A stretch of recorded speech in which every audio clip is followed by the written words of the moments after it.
Barka da shigowa wannan tasha ta Bin Adam Tech na YouTube channel. Idan wannan ne farkon shigowa bidiyon nan muna roƙonka da ka danna mana alamar subscribing sannan ka danna alamar ƙararrawa ta haka ne da zarar mun ɗora sabon shiri za a sanar maka.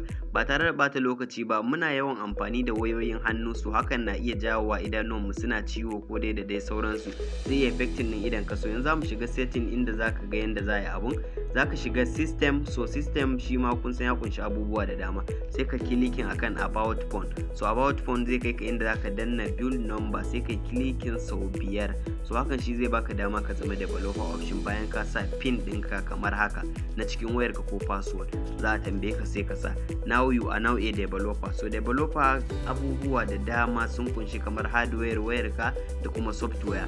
So developer option masana waya sun san abu ne wanda ake editing a ciki wanda zaka zama kamar ka zama kai ma developer ne na waya kenan, kamar kana kirkirar waya ne. So an dai bashi dai a haka. So yanzu za mu shiga a cikin developer option za mu nemi inda za mu kunna wani abu wanda zai taimaka hasken wayar mu zai yi daidai yanda ake so, kalo din ma kuma za a yi wanda ba zai affecting din idanuwan mu ba.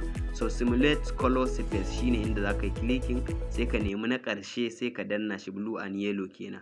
So wannan bidiyo nake muku shi yasa ba za ku ga yanda abun yake ba, amma kai idan ka kunna za ka ga yayi daidai da ra'ayinka, ba zai affecting ɗinka ba. Sannan sai ka nemi display shi ma sai ka shiga aiki sai ka clicking a kai sai ka bude shi kamar haka sai ka zaɓi intensity ɗin sai ka yi daidai da ra'ayinka sai ka yi clicking akan wanda kake so daidai da ra'ayinka. So shi ma wannan yana matuƙar amfani kuma ba zai affecting ɗin idonka ba.